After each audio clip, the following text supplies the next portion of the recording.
Hello.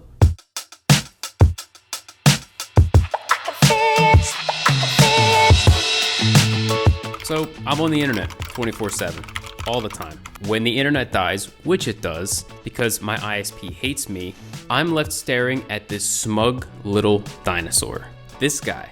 This is Chrome Dino. Simple, it's fast, it has absolutely no business being this fun or this hard. Or maybe I have no business being this stupid if I can't, play this game. But I don't like that, because that puts blame on myself. And if I blame myself, that makes me look bad. And I don't like that. All I gotta do is just jump over this cactus. But see this one? This cactus has ended more dreams than student debt.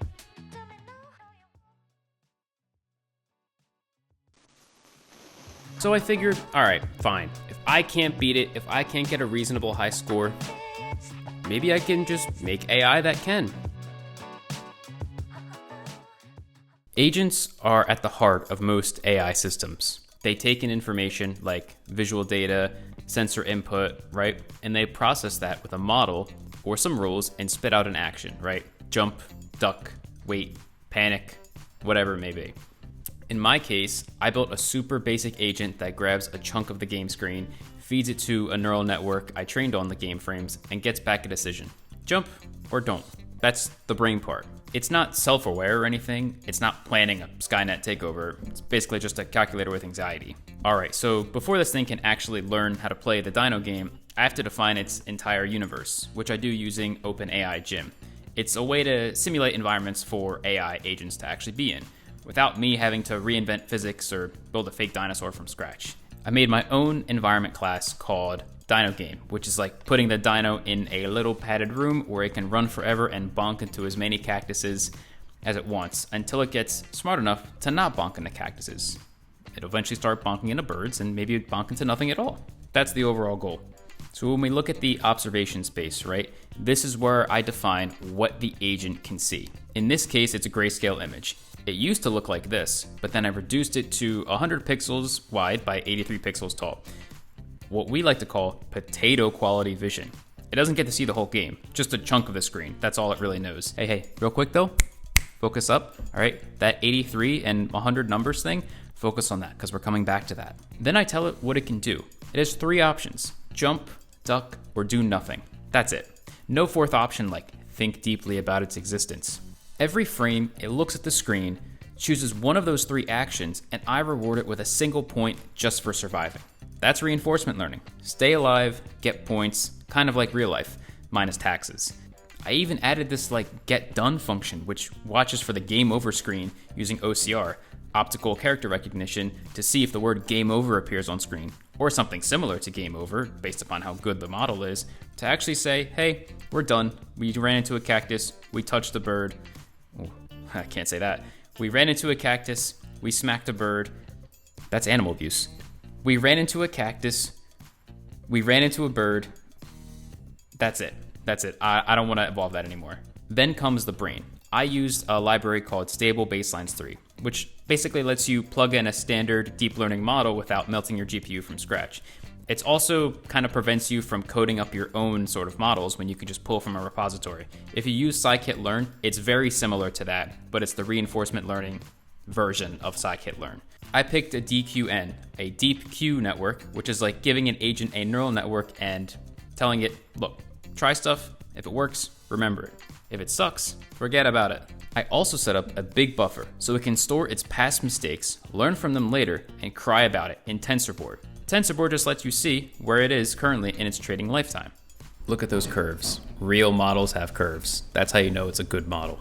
All right, now we're gonna start training. So as soon as I hit this play button, it will start to learn and, I'll give a dinosaur more intelligence than I had many years ago.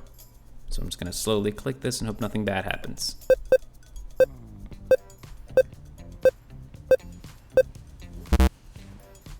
Cool, nothing bad happened. All right, I will actually stop learning though. Actually, you know what? We're gonna leave it, that's fine.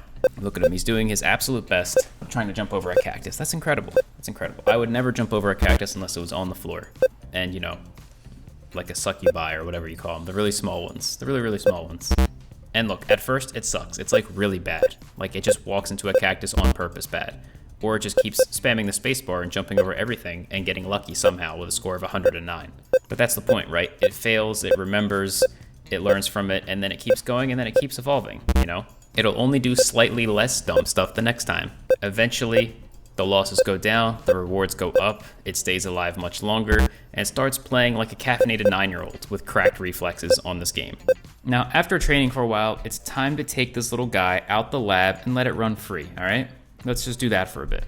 Look at my boy. That's 100% genetically engineered survival instinct, baby. Nothing to do with poorly written code.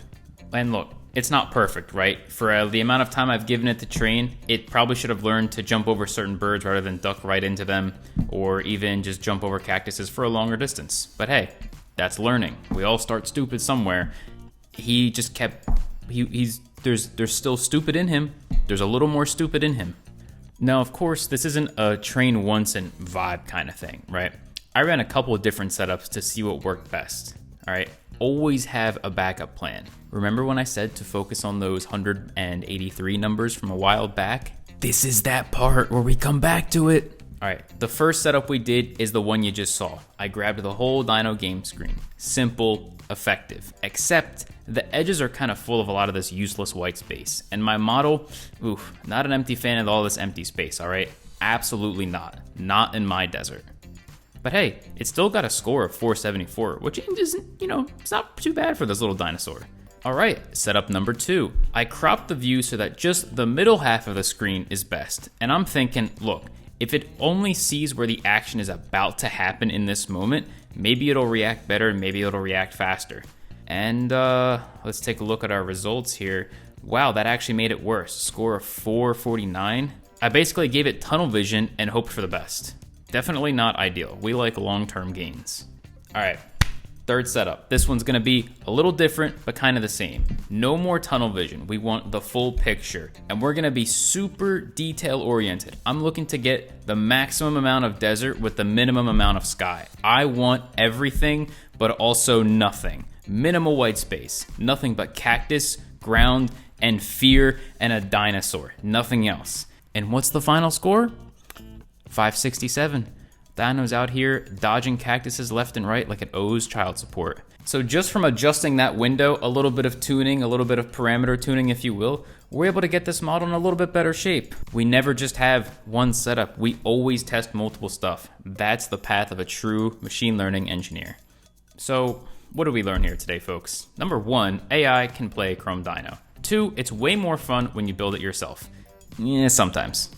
And 3, if you ever have problems in life, you just gotta jump over them.